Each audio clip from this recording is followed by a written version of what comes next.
Zen master Huanzhong said to the assembly, "To speak about 10 feet is not as good as to practice 1 foot. To speak about 1 foot is not as good as to practice 1 inch." Dongshan said, "Speak what cannot be practiced. Practice what cannot be spoken." This is case 77 of Dogen's Koan collection. It's very short. I like the short ones. And because we have 2 speakers, and because the second speaker is positioned in the way that he is, we can read this, if we want, as a kind of rebuke. You know, someone says something and then someone else one-ups the first speaker. But we can also just read this as 2 sides, 2 ways of talking about something. Huanzhong is speaking to the assembly and he says, and this should feel very familiar if we've been reading Dogen. He says, "To speak about 10 feet is not as good as to practice 1 foot. To speak about 1 foot is not as good as to practice 1 inch." And I think, especially in a practice like this, we encounter this kind of thinking, we encounter this kind of language. I remember when I was quite young and I was really involved in martial arts, there was a kind of macho talk that you would hear a lot of. You know, people would say, "Oh, you know, people here, I do karate and they want to talk to me about it, but I don't even want, if you're not out there practicing, I don't want to hear what you have to say." Right? Either you're doing it or you're not doing it. And if you're not doing it, you're not real. Right? The idea being, if you're talking about it, that's not authentic. You have to be out there doing it. And I've certainly encountered this in the Zen world as well. Right? And in fact, I think it's this thinking becomes quite pervasive in the way that we sometimes frame scholars, right? Oh, they're all talk, right? They're not the real thing. We're the real thing because we're sitting like this. They're just talking about sitting like this, right? In that framework, what Huanzhong is saying, if we want to take it that way,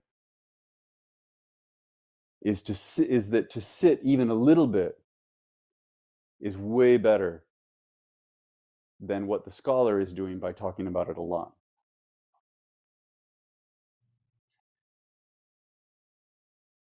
And of course, there's a place for this kind of talk because it's motivational. Right?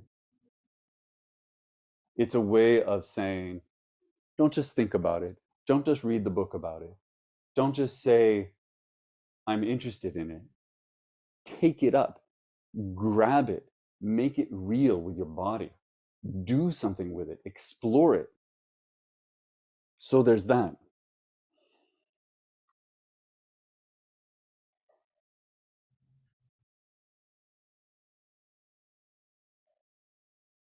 But there's also something fundamentally small about this idea.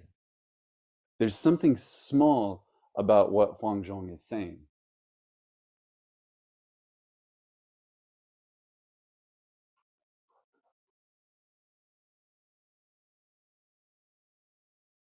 The more time I spend in this practice, the more time that I spend reading Dogen, the more time that I spend reading Keizan, the more I realize that the invitation always has been to take up Zazen as something that we participate in, not so much as something that we do.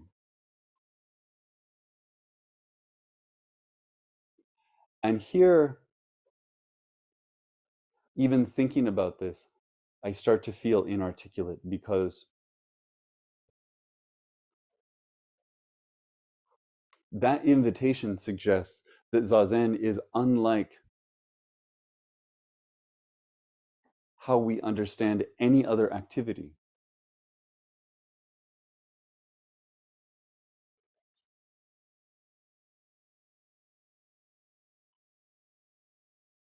What is it to practice Zazen if Zazen isn't something that we do? What does it mean to take something up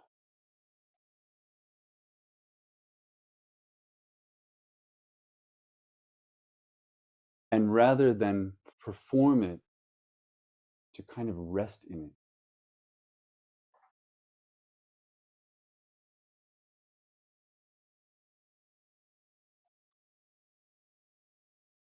When we talk about something like this, when we talk about Zazen, when we talk about Buddha nature, when we talk about awakening, when we talk about Zen itself, there is something being put forward. There is a suggestion, especially by Dogen, but not exclusively by Dogen, that these are containers,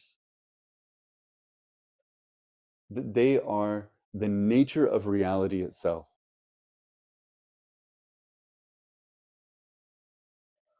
that we can't escape them, that Zazen is not something we can be away from, and yet it's something we can choose to participate in, right? Essentially, and this is such a difficult place to walk,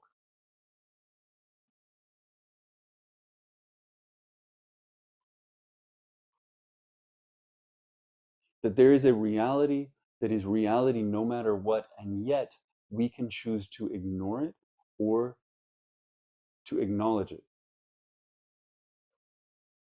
And that somehow in acknowledging it, things are different.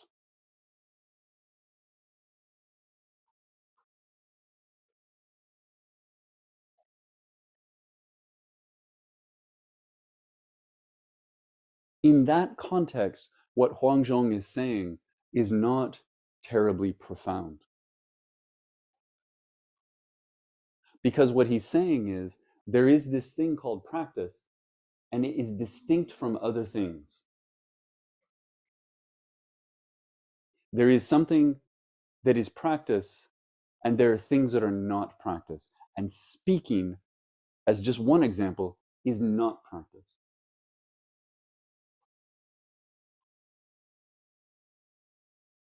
And in that world, in that framework, of course,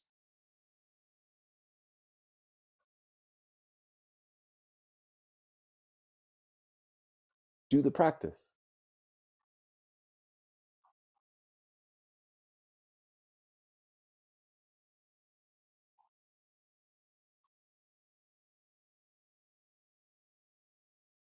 But in the bigger vision of this,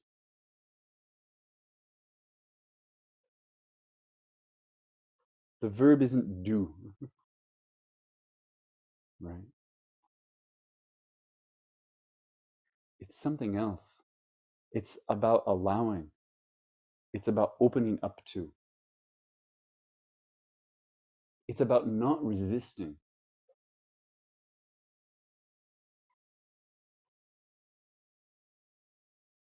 It speaks to, here we call it practice, there we call it Buddha nature, but it's this it.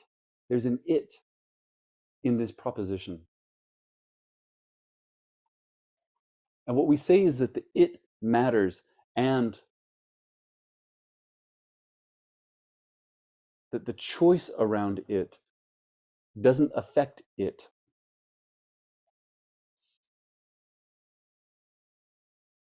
If we imagine that Zazen is something that we can do a little bit or a lot, which is what Huanzhong is saying,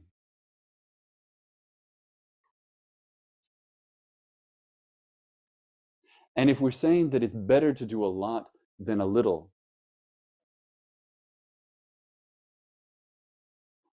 the suggestion there is that Zazen is a skill. Zazen is something that someone can be good at or bad at. And the more you do it, the better you might be at it.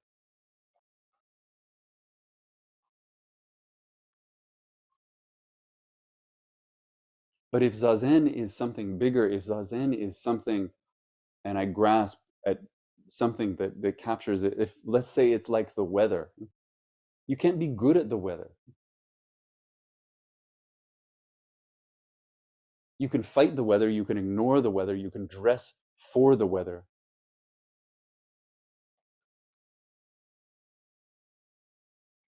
But you can't be an expert at it because it's not something you're making.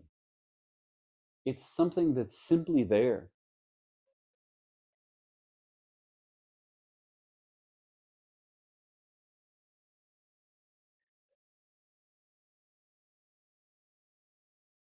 Dogen famously says that 1 inch of Zazen equals 1 inch of Buddha.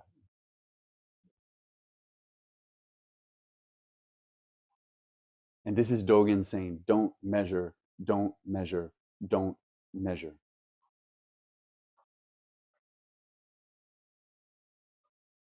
It doesn't matter if you sit for 20,000 hours or for 5 seconds. Zazen is not affected by that.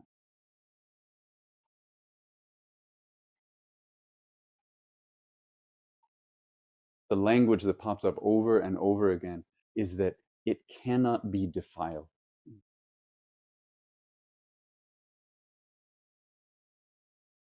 And if it cannot be defiled, then it can't be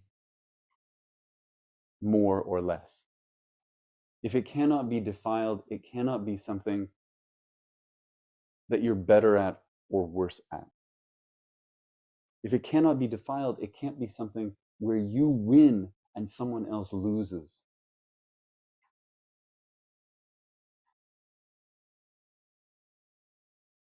And we call it Zazen, we call it practice, we call it Buddha nature, because that makes it feel important. It makes it feel compelling enough for us to give it our attention. But all of these things are just synonyms for things as they are. For this moment, for now, for here.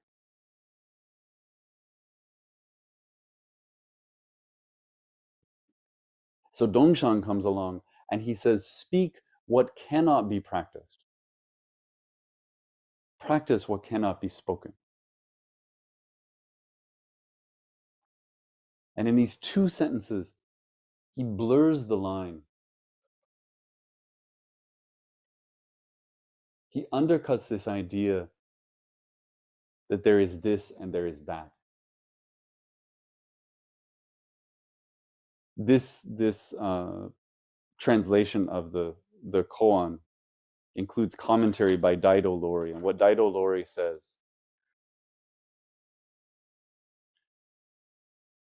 he says, Master Dongshan's speak what cannot be practiced, practice what cannot be spoken, is the idea that practice and speech thoroughly interpenetrate.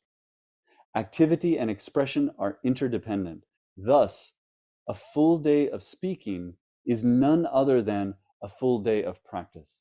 And a full day of practice is none other than a full day of speaking.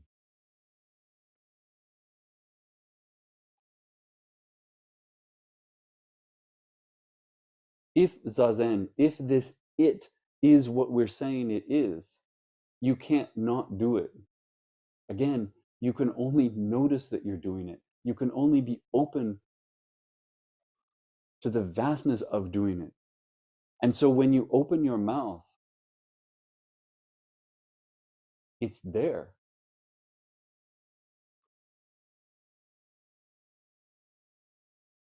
Is it there with you participating, or is it just there?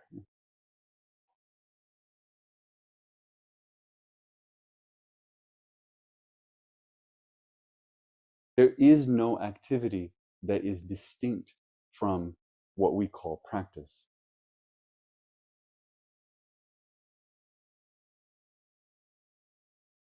Because practice cannot be defiled, practice cannot be protected. And so it doesn't need to be in a temple. And it doesn't need to be dressed in robes. It doesn't need to look like any particular thing. We do this practice, this formal practice, I think, so that we can learn that, so that we can know what it is to just sit and be open to how this moment is right now. Not so that we can develop a skill, not so that we can go deeper, not so that we can become a certain kind of person who gets this,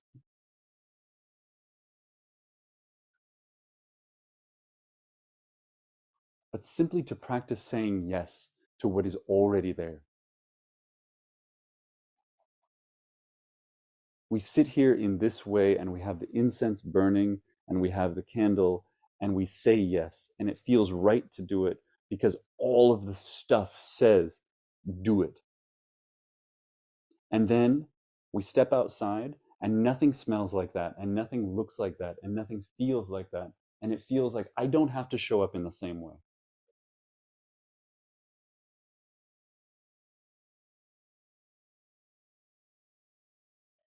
But sometimes, whether by choice or by accident, we do show up in the same way, and then we realize, oh, there is no gap, there is no distinction, there is no thing that I need to try to do.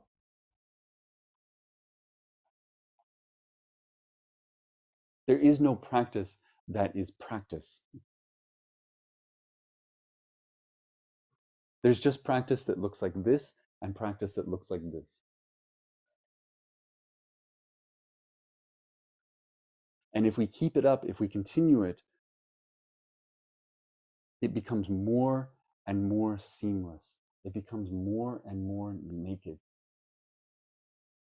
And the walls come down, and the temple disappears, and the robes fall away. All the supports vanish, and we're just left with what was always already there.